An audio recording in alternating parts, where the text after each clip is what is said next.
Hello, and thank you so much for buying our little bundle to help you get clear on your magic number. So, what do I mean by a magic number? Basically, this is the number that you need to earn in order to give up your 9 to 5, that target that you have. Now, the reason why it is vital for you to set that really clear number is because without it, it's like setting off on a journey that you have no clue how to get there and going without a sat nav or a map. This magic number will act as a guiding light to keep you focused on what it is you need to do, reminding you that business is all about the profit. And at the end of the day, for us to give up our jobs, we need to create enough profit to replace our salary. So, first of all, it's really important to get clear on what that number is. So, what do you really need to bring in salary wise in order to replace your 9 to 5 job? So, what I would suggest you do is go through the other income that comes into your household and then also all of the overheads that you have in your day-to-day life. So your clothes budget, your food budget, your petrol, your house, your mortgage, all of those things that need to be paid for. Now, the reason I say that is because often we think if we're on an £80,000 salary that we need to bring in £80,000 from our business. Now, the reality is that often there are a lot of trappings that go with that job and that we actually invest quite a lot of money in keeping those jobs going. For instance, rail cards, second cars, extra petrol for commuting, the suits for the office, the expensive shoes that you need in order to look good in the office and get the deals that you're making. So there's many things that actually when you strip it down, you don't need or you wouldn't need if you didn't have your job. Now, it might be that when you look at everything, you do need an actual like-for-like replacement. Obviously, the big one is childcare. So if you weren't working, perhaps you wouldn't need to pay out so much in childcare, which means really that you could afford to bring in less income into your family than you would if you had your 9 to 5. So don't think that you need to do a direct swap. Now, obviously, you can aim for anything you want, but what we're talking here is about getting to a place where you feel secure enough to hand in that 9 to 5, because it's when you focus on your business full time that things really start to happen for you, especially if you really are distraught and depressed in your current job, because that is going to bring you down on a daily basis and affect the energy that you put into your business. And I'm talking from experience. I used to have a job that I hated. The doctor tried to get me to have tablets in order to put up with the job. I was so miserable. And there's no way that I could have put the energy that I did do, because I quit my job, because I couldn't cope with it anymore. If I'd have been dragged down on a daily basis, I just would have stayed in that depressed state. So luckily, I worked out, I think I needed to bring in, I was on about £35,000 at the time. We're going back about 16 years ago. And I worked out really we could get by if I brought in £500 a month. So nothing like my salary, but we could survive, we could meet all our bills, we could eat, pay the mortgage, do the things we needed to do if I brought in £500 a month. So that was my magic number, and I did whatever I had to do to bring that £500 in, and once I'd done that, I knew that we were safe that month. Now, obviously, when the business grows, the numbers get bigger and it's less of an issue. So going forward, now I'm in a position that I don't need to worry. I can take a lot more than that out of the business, and obviously everything grows as a result. So when you know that magic number, what I would say is, starting on this spreadsheet that you've now got access to, I would go down to the personal overheads and just put in a little figure. So put some figures in here so that you know how much you need to pull personally out of the business. And the other reason why this is important is because if you don't allow yourself a budget within what you're making to pull out for yourself, you can fall into the trap of working for your business and never paying yourself anything.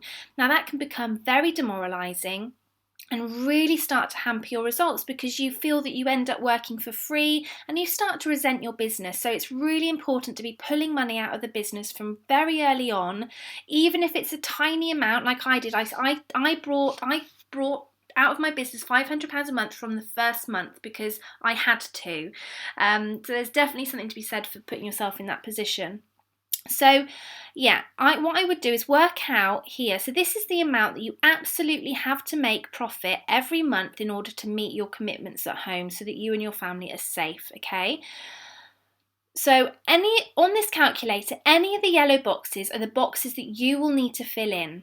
Okay, so that's that. Now, business overheads, you're not going to know at the beginning what they might be, but you can put a little bit of a figure in. Now, if you're working from home and you're using your personal car and you're not going to employ anyone, it could be that your costs are very, very low. It might be like £50 a month for your insurance or something. So maybe you put £100 in there for business running costs like stationery and things, but you can leave it empty if you're going to really do things on a shoestring. So the marketing spend. Now we address this in another section. So I might actually take this out of the out of this area for you, and then any others, you can have a little leeway. And we even here, obviously, you need to allow for tax. Now, the chances are it's going to be a lot less than this, but we're just putting that in there to make sure that you never owe the taxman any money. So what I would do is every month be saving some money in a tax pot so that you never get in trouble, because it's very easy to spend what's in the bank account and then you get your tax bill at the end. It's not like when you have a job, in which case your tax gets taken out as and when you earn. This is much different, and that you will get charged your VAT once a year, your tax once a year. So be really, really careful about saving that money for when you have to do your tax return. So if we go right back up to the top, what I'm asking you here to do is to think about your average order number. So this might be the average product that you're selling. Now, if it's keepsakes, I would have that around £50 because that's a charm, an impression. I always set my numbers, so actually my average order would be a lot higher, so I like to be on the cautious side. Now obviously if you're selling cards, your average order might be £10 if you sell a few cards at a time, so only you're going to know. You can look at your competitors. What are they charging? What's the going rate? Now pricing is a whole nother thing that we will cover in depth in the further training. But this is really, just to get an idea, finger in the air, have a look at what other people are charging, what you would feel comfortable paying. So £50 is a good place to start, £30, whatever. And also, this isn't set in stone, so you can play and you can work out what that average order value does to your bottom line. So if it's a £50 average order item, you're going to have to sell less and fewer orders than if it was a £10 or £35 average order. Okay, so it's really good to use this calculator to play with the different combinations of number. The other thing is how much does it cost to produce the item? So for instance, if it's mostly your time and you've only got a few raw materials, then it might be quite low. If you're making gold and silver jewellery, then the cost to produce the items are going to be high. So on average, what's it going to be? And if you're not sure, just put in half, put in 25%, because you're not going to want to be going above that, and then anything less is going to be money in your pocket. So how much do you want to be paid, and that you would be willing to pay out as you grow for production? So remember, this isn't that you want to earn £30 an hour, because you can earn that, but you wouldn't pay someone £30 an hour in order to help you out for production. So providing that you can outsource eventually as you grow, I would set the rate that you would be happy to pay someone. So £10 an hour is a really fair rate. You might want to pay more, you might want to go to minimum wage. So think about, and again, play with it and see how it affects your bottom line. Now, how long is each item going to take you in order to make? Now, you might have an idea now, you might have to do a Google to see how long it takes. It might just be a complete guess, so half an hour, an hour. So if we put an hour in here, you can see that it's actually changing the amount of time, the cost per time it takes to create that order. So I've put here now, because I'm saying it takes a whole hour and I'm paying £10 an hour, that the cost for the time in order to sell that item is £10. So the total profit for my sale is £15 after I've paid for the time and I've paid for my materials. So 25 plus 10 is 35, which taken away from 50 leaves the 15, okay? So remember, only fill in the yellow boxes. The green and the white are filled in automatically for you, and if you type in those, then you're going to break the formulas. So working down, how many times do you want to take an hour? How many hours do you want to spend a month making in your business? So put that down. Again, you might 10 hours a week, 20 hours a week. In an ideal world, how long would you like to spend making? Maybe it's in your evenings, maybe it's 1 day a week, whatever it is for you. And how much profit do you need to bring in from the business a month? This is after everything's taken into consideration. So this obviously needs to be above your personal magic number, the number that you need to take every month in order for your family to sort of cover their costs, the food and feed them and keep them warm. So this needs to be above that, unless you're going to supplement it with other income while you're getting off the ground. So again, fill in how much profit you want to bring in a month. Now what this whole process is doing is it's focusing your mind on the numbers, what your business needs to generate. This isn't going to be a hobby. This isn't a hobby business. This is going to be a business that is going to get you out of your 9 to 5. You are literally going to learn to create your way to success out of your 9 to 5 business, okay?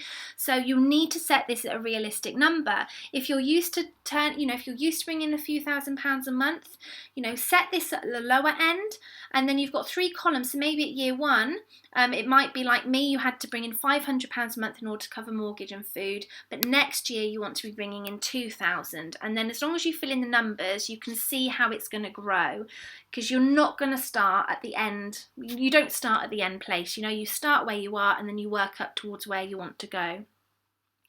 So how many hours in your business do you want to spend on the admin and the marketing? So obviously this is for the making of your products. It's a creative business. Maybe it's, training days, whatever it is you're going to be doing in your business. That's the actual production side, the delivering of the product. But you've also got time in your business to spend on admin and marketing. So growing the business, working on and in the business behind the scenes. So how many hours a month do you want to spend there? So what the calculator does in this green line, this is calculated for you. It works out how many orders based on your average order value do you need to sell per month in order to reach this number here. So how many orders do you need to sell based on the average order value that you set here, so that you are earning this amount in profit, not turnover, profit. So it's saying here that I would need to sell 67 items based on all the information I've put in to reach my £1,000 profit. Now what we do then is we look at the conversion rate. So if I had a 1% conversion rate, I would need to bring in that many leads. So what that means is we're getting really clear on what we need to do in order to reach that many numbers, that much income. So if I need to bring in 67 orders a month, then I need to be getting in front of like over 4,000, 10,000 people, because only 1% of those people are then going to buy from me, okay? Because not everybody that sees your business is going to buy from you, and it's known that people often need to see you 7 times in order to buy from you. So it isn't like, I've seen, sometimes it is, sometimes people will see you and buy straight away, but generally people need to see you a few times, and not everyone that sees you is going to buy. So again, in the yellow box, you can change and put different conversion numbers, and it's going to change the number of how many leads you need to create per month. And we've got whole strategies on how you create the leads. This is just getting really clear on what you need to do number-wise in order to reach your goals, your financial goals, in order to leave your job. So based on that, basically what the calculator's also done is it's worked out down here what your turnover would need to be based on your average order value, how much each one generates profit, and how many orders you're having to sell. So it calculates how much turnover. Now this is the number that people, the number of money, the amount of money that you're bringing into your business. So if a customer pays you £50, that is your turnover. So if we go up to the top, the £50 is your turnover and the £15 is your profit. Okay, so you can see the numbers are different. So in order to make 1,000 profit, which is what we want to earn, it means that we need to generate 3,333 turnover in order to cover everything, okay? So what it's doing here is, based on that turnover, giving it like a 10% marketing budget, we would probably need to have a budget of around 330, possibly doubling that up to £600 a month in the beginning in order to get £3,000 worth of business. Now, the reason I've included this in the calculator is I think it gives you a realistic idea of what you might have to spend out on marketing, because I think many businesses, especially hobby businesses, start and think you don't need to spend out on marketing. Well, of course you do, because how are people going to see you? You have to pay Facebook and magazines in order for them to print and to promote you to their audiences. It's not like a privilege that you are expected to have for free. You have to pay for it. So this gives you an idea of what you might want to be paying a month in order to get to your goal. Now, it might be more, it might be less, depending on what marketing pillars you choose.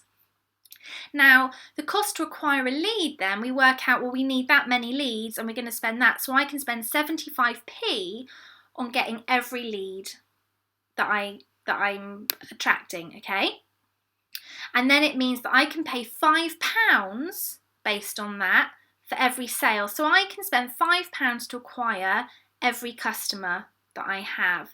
Now, I'm not going to go into lifetime values of customers, how we can extend that, how we can upsell. That's a whole different thing in the further training. This really is about having a calculator so you can play with the numbers and you can understand what you actually need to bring into the business and what you need to do in order to make that money, to see if it actually is feasible for you to leave your job in order to do this full time, which would be amazing. And from someone that does this full time, and I have done this full time for 16 years, I cannot tell you how freeing it is and what an amazing lifestyle it can give you. So here's what we've gone through. So putting in your overheads, we've talked about that. And then when we look at the bottom, the reality. So based on the number of orders that we would need to sell and the amount of time it takes to create each order, this is how many hours it's telling me that I would need to work on making, and the admin, that it's adding on the admin hours as well in the business in order to create that turnover.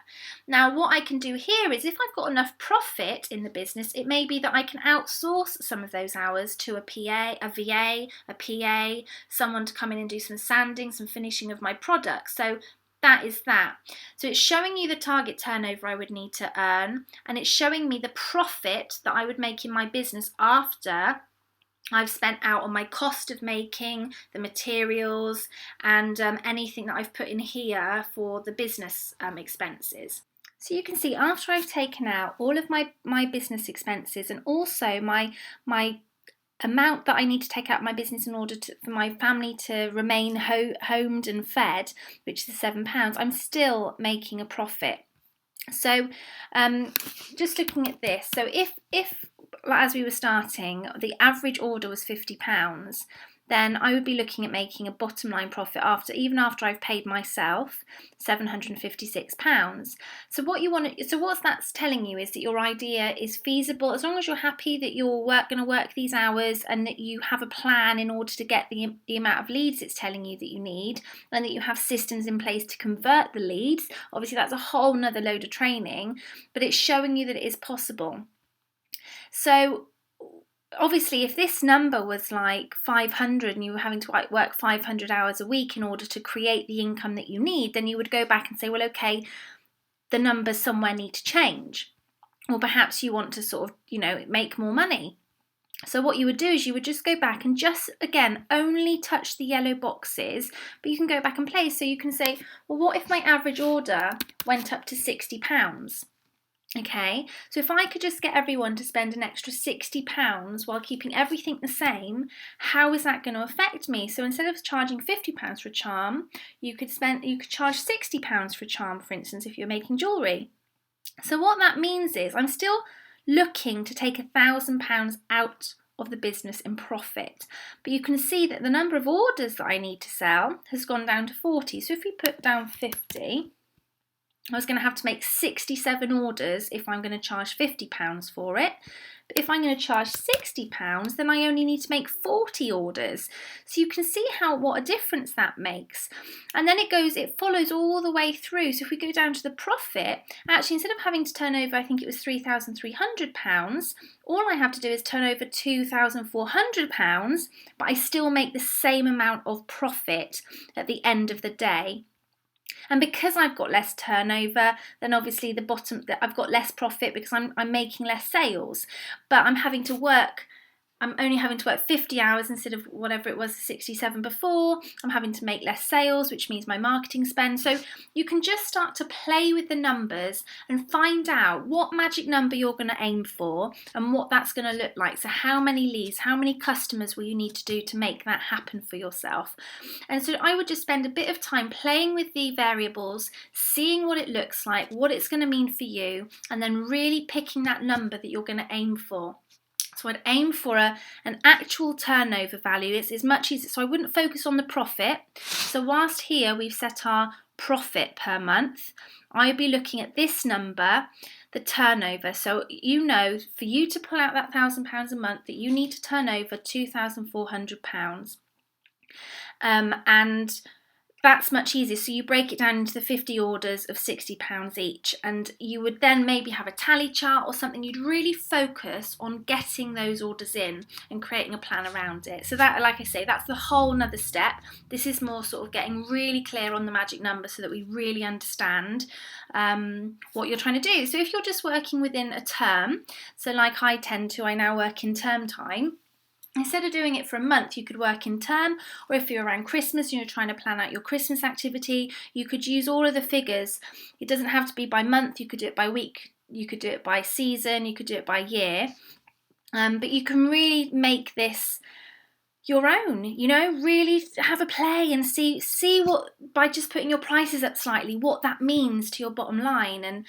And, maybe your conversion rate. So if you could increase your conversion rates just by 1%, so instead of only one person buying out of every 100 people that come to see you, 2 people bought by clever copywriting and better systems, see what difference that makes to how much you're going to have to spend on your marketing and how many more leads you can get. So it's all variable, it's all a numbers game, and there's no right or wrong. So I really hope this training has helped you get a little bit clear about the numbers, and that the calculator will help you become really clear on what that magic number is, and that you can see how important it is to know this before you start planning. Because if you build a business around a product that is not profitable enough to give you the figures you want, then you'll be going to be putting a lot of effort, a lot of time into something that's never going to give you the results you want. It's much better to be finding out now so that you can go back and say, well, how can I change that product in order to be able to charge the prices I need to charge? How can I position it in a way that customers are going to be happy to pay premium prices for what I'm doing? Or what can I add to my product range so that my average order goes up? It's all questions that you can ask, and we're more than happy to help you within one of our groups if that's what you feel that you could do with some support with. So thank you so much for watching. I've really enjoyed presenting this to you, and I know that when it's used properly, it's really going to help. So just remember, only put numbers in where it's yellow. That is your area for you to put your figures. The white and the green are generated automatically by the spreadsheet, so you don't need to worry about that. All right, well, thank you so much again, and good luck with it.